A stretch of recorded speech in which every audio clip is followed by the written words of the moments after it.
Monsieur le Président, chers collègues, le département du Nord et l'État ont signé, cela a été rappelé le 30 juin 2018, le contrat financier prévu par la loi de programmation des finances publiques 2018-2022. Ce contrat prévoit donc un plafond d'évolution des dépenses de la collectivité fixé à 1,35% par an et une réduction de son besoin de financement.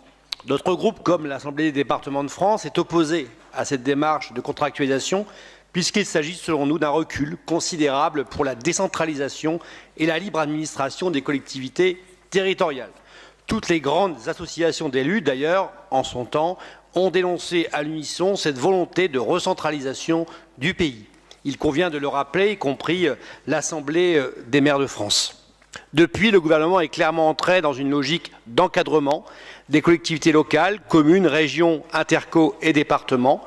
La loi de programmation des finances publiques 2018-2022 a posé le cap, encadré l'évolution des dépenses des collectivités pour atteindre l'objectif chiffré de 13 milliards d'économies sur 5 ans, et ce, quelle que soit la dynamique des recettes, avec pour certaines collectivités, nous le rencontrons dans une intercommunalité, le problème des budgets annexes.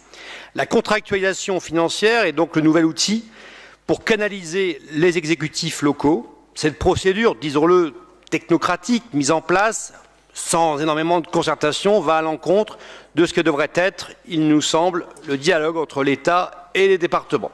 Voilà pourquoi nous sommes opposés à cette contractualisation, du moins dans cette forme, à savoir uniquement financière. Et c'est ce qui explique que les élus de notre groupe ne prendront pas part au vote. Sur le fond de cet avenant en particulier, nous souhaiterions tout de même vous faire part de quelques observations. Si le retraitement relatif au transfert de la compétence transport à la région n'amène pas de remarques particulières, nous prenons acte également de celui concernant les dépenses relatives à la prise en charge des mineurs non accompagnés. Cette revendication de l'Assemblée des départements de France est entendue, il faut s'en féliciter. Mais reconnaissons ici tout de même que c'est bien le minimum de la part du gouvernement sur une mission régalienne assurée par les départements pour le compte de l'État. D'ailleurs, tout le monde convient que les 141 millions d'euros supplémentaires inscrits dans le projet de loi de finances PLF 2019 en direction des départements sont très éloignés du coût réel, a priori en constante évolution. Enfin, nous regrettons que cet avenant n'évoque à ce stade à aucun moment les dépenses nouvelles engagées dans le cadre du plan pauvreté. Notre groupe avait demandé l'année dernière que le département puisse interpeller le ministre de l'Action des comptes publics afin qu'une clause puisse exclure les dépenses nouvelles engagées par l'État et le département.